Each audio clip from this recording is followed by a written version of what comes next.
बच्चों, आज का जो टॉपिक हम लेकर आए हैं वो है टेप्टम के बारे में। टेप्टम के टाइप्स कितने हैं, टेप्टम का फंक्शन क्या है, मेगास्पोरोजेनेसिस क्या होता है, ओव्यूल क्या होता है, आज सब पढ़ेंगे। पिछले क्लास में हम लोगों ने कुछ टेप्टम के बारे में पढ़ा था, माइक्रोस्पोरोजेनेसिस के बारे में पढ़ा था, माइक्रोस्पोर टेट्राड के बारे में पढ़ा था। आज इसके आगे कंटिन्यू करेंगे। और अभी ध्यान में रख लो, जो संडे को नीट का एग्जाम हुआ था उसमें मैक्सिमम क्वेश्चन एनसीईआरटी थे। तो बायो के लिए केवल एनसीईआरटी ही पढ़ना है और साथ साथ जो कॉन्सेप्ट एनसीईआरटी के उसको समझने के लिए हमारा वीडियो देखना बहुत जरूरी है। इसमें एनसीईआरटी का कॉन्सेप्ट क्लियर कट आपको समझ में आ जाएगा अगर जो रेगुलर वीडियो देख रहा है, सीक्वेंस वाइज देख रहा है। अगर कोई बोले कि हमको सेक्सुअल रिप्रोडक्शन फ्लाइंग प्लांट समझ में नहीं आ रहा है और डायरेक्ट हमारा लेक्चर नंबर 4 देखेगा तो समझ में नहीं आएगा। लेक्चर नंबर 4 तभी समझ में आएगा जब lecture number 1, lecture number 2, lecture number 3 सब वो देखा हुआ होगा। तो टेप्टम क्या होता है, हमने बताया था कि जो एंथर होता है, एंथर की जो वॉल होती है वो 4 लेयर से मिलकर बनी हुई होती है। पहला लेयर जो कि सबसे बाहरी होता है वो होता है एपिडर्मिस, उसके बाद एंडोथीसियम, फिर मिडिल लेयर और फिर टेप्टम। जो बाहर की 3 लेयर होती है उसका काम क्या होता है, it performs the function of protection. Anther को प्रोटेक्शन देती है और साथ ही साथ it also helps in dehiscence of anther, anther की वॉल को तोड़ने में भी मदद करती है। जो इनर मोस्ट लेयर होती है जिसे हम टेप्टम बोल रहे हैं, ये न्यूट्रिटिव लेयर होती है। ये यंग पॉलन ग्रेन्स को न्यूट्रिशन प्रोवाइड करती है। जो डेवलपिंग पॉलन ग्रेन्स है उनको न्यूट्रिशन प्रोवाइड टेप्टम के द्वारा होता है। टेप्टम 2 तरह का होता है, एक जिसको हम बोलते हैं अमीबॉइड या इसी को इनवेसिव या इसी को पेरिप्लाज्मोडियल टेप्टम भी बोलते हैं। और ये टेप्टम बहुत ही रेयर कंडीशन में मिलता है, बहुत ही कम जगहों पर देखने को मिलता है। अमीबॉइड इसलिए कहते हैं क्योंकि इसका शेप या अपीयरेंस आपको अमीबा की तरह दिखेगा। ठीक है। दूसरा है सेक्रेटरी या ग्लैंडुलर या पेराइटल कैपिटम, ये मोस्ट कॉमन होता है। तो इनके बारे में और डिटेल में हम नहीं जानेंगे, बस टाइप्स जानो, इट इज सफिशिएंट। फंक्शन क्या है टेप्टम का, तो पहला फंक्शन है कि tapetum act as a screening layer. Screening layer का मतलब क्या है, ये चीज जानो, जो माइक्रोस्पोरेंजियल थीका है या माइक्रोस्पोरेंजिया है उस वो किससे सराउंडेड है, टेप्टम से। इसका मतलब जिस भी मटेरियल को माइक्रोस्पोरेंजिया के अंदर आना है वो टेप्टम को क्रॉस करने के बाद ही आ सकता है। बिना टेप्टम को क्रॉस किए कोई भी मटेरियल माइक्रोस्पोरेंजिया के अंदर नहीं आ पाएगा, इसलिए इसको बोलते हैं स्क्रीनिंग लेयर। मतलब all the materials to microsporangial theca must pass through tapetum, therefore it act as a screening layer, इसलिए ये स्क्रीनिंग लेयर का काम करेगा। दूसरा फंक्शन, अच्छा हमने आपको बताया था माइक्रोस्पोर टेट्राड। माइक्रोस्पोर टेट्राड में माइक्रोस्पोर आपस में जुड़े हुए होते हैं कैलोज केमिकल के द्वारा। अगर उस कैलोज केमिकल को हम हटाते नहीं हैं, जब तक नहीं हटाएंगे उस कैलोज केमिकल को, तब तक माइक्रोस्पोर आपस में जुड़े हुए होंगे टेट्राड के फॉर्म में। तो टेप्टम जो होता है एक एंजाइम सिक्रेट करता है जिसको बोलते हैं कैलेज एंजाइम, और वो कैलेज एंजाइम हाइड्रोलाइज कर देता है किसको, कैलोज को। जो कॉमन कैलोज वॉल होती है माइक्रोस्पोर टेट्राड की, उसको हाइड्रोलाइज या तोड़ देता है कौन, कैलेज एंजाइम। जब वो दीवार टूट जाती है तब जो माइक्रोस्पोर आपस में जुड़े हुए थे माइक्रोस्पोर टेट्राड में, वो माइक्रोस्पोर टेट्राड से फ्री हो जाते हैं। और जब माइक्रोस्पोर टेट्राड से फ्री हो जाता है तो इसको बोलते हैं पॉलन ग्रेन। तो कह सकते हैं tapetum secretes an enzyme callase which gradually hydrolyzes the common callose wall of microspore tetrad. Therefore, microspore gets separated from one another.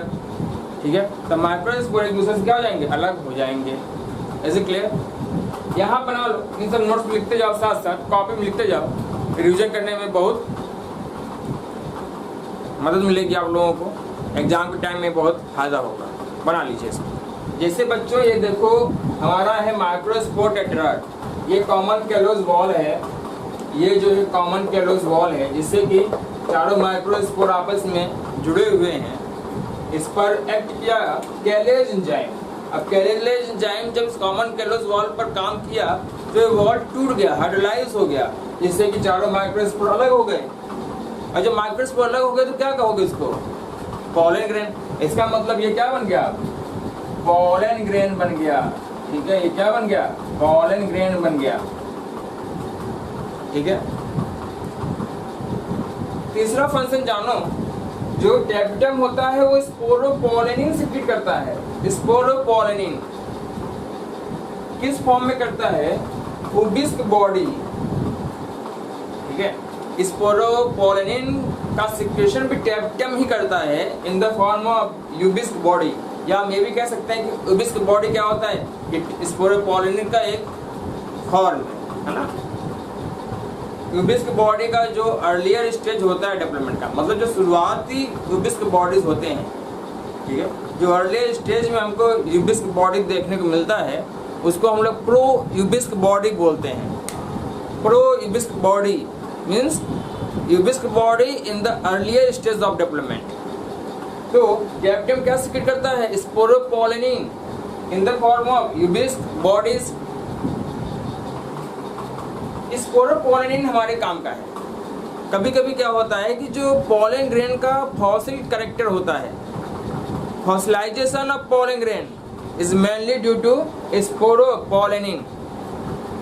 पूरा प्लांट डैमेज हो जाएगा, डिग्रेड हो जाएगा, लेकिन पोलन ग्रेन डिग्रेड या डैमेज नहीं हो सकता है। क्यों? स्पोरोपोलेनिन के कारण। अब एक चीज ध्यान से सुनो, स्पोरोपोलेनिन सिक्रीट कौन किया? टेप्टम। टेप्टम is the outer most layer of the microsporangia. मतलब जो बॉल हाइड्रोलाइज हो जाती है उसमें जो टेप्टम का सिक्रेशन होगा, टेप्टम, ध्यान से देखो इसको, टेप्टम यही ना मिलेगा, ये हमारा टेप्टम है। ठीक है, जैसा नहीं होता है अमीबॉइड टेप्टम होता है, इन्वेसिव टेप्टम होता है, तो टेप्टम का जो सिक्रेशन होगा वो कहाँ पर आ जाएगा? पोलन ग्रेन के आउटर मोस्ट यहाँ पर। ये टेप्टम का सिक्रेशन कहाँ आ जाएगा? पोलन ग्रेन जो हमारा है उसके बाहरी सरफेस पर टेप्टम का सिक्रेशन हमको मिल जाएगा। और वो सिक्रेशन किस फॉर्म में मिलता है? यूबिस्क बॉडी के फॉर्म में मिलता है या स्पोरोपोलेनिन के फॉर्म में मिलता है। तो यही हमारा क्या है? स्पोरोपोलेनिन। हम लोग पोलन ग्रेन को कुछ डिटेल में देखेंगे तो हम बताएंगे कि पोलन ग्रेन का दो लेयर होता है। बाहरी लेयर को बोलते हैं एक्साइन और अंदर का जो लेयर होता है बोलते हैं इंटाइन। तो जो एक्साइन होगा वो किससे बना हुआ होगा? स्पोरोपोलेनिन से। स्पोरोपोलेनिन से, स्पोरोपोलेनिन से बना हुआ होता है एक्साइन, मतलब outer layer of the pollen grain. और स्पोरोपोलेनिन किसके लिए रिस्पॉन्सिबल होता है? It is responsible for the fossilisation of the pollen grain. मतलब जो फॉसिल कैरेक्टर आता है पोलन ग्रेन का वो किसके कारण आता है? स्पोरोपोलेनिन के कारण आता है। टेप्टम का एक इम्पोर्टेंट कैरेक्टर ये भी है कि टेप्टम सिक्रीट करता है pollen kit substance. टेप्टम pollen kit substance को सिक्रीट करता है। पोलन किट सब्सटेंस स्टिकी होते हैं नेचर में, मतलब इन्हीं सब्सटेंस के हेल्प से हम ये कह सकते हैं पोलन किट सब्सटेंस जो होता है वो पॉलिनेशन में हेल्प करता है। जब हम लोग आगे पढ़ेंगे पॉलिनेशन तो वहाँ देखेंगे कि पोलन किट सब्सटेंस जो होता है वो किसमें हेल्प करता है? पॉलिनेशन। ठीक है, और ये किससे बना हुआ होता है? ये बना हुआ होता है लिपिड और कैरोटिनॉइड। लिपिड और कैरोटीन से बना हुआ होता है पोलन किट सब्सटेंस। बात समझ में आ गई? ये हमारा माइक्रोस्पोर टेट्राड था, इस पे कौन एंजाइम काम किया? कैलेज एंजाइम काम किया। माइक्रोस्पोर अलग हो गए, उसको हमने बोला पोलन ग्रेन।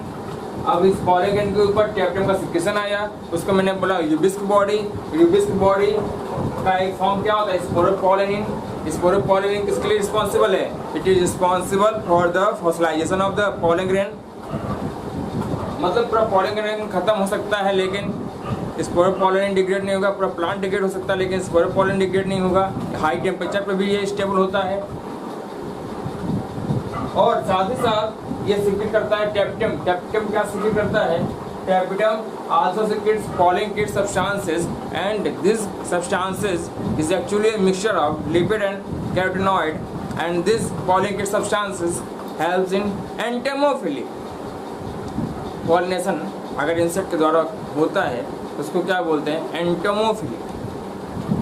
लिख लो, आगे हम बताएंगे इसके बारे में। एंटोमोफिली, एंटोमोफिली का मतलब पॉलिनेशन बाय इंसेक्ट। बना लीजिए।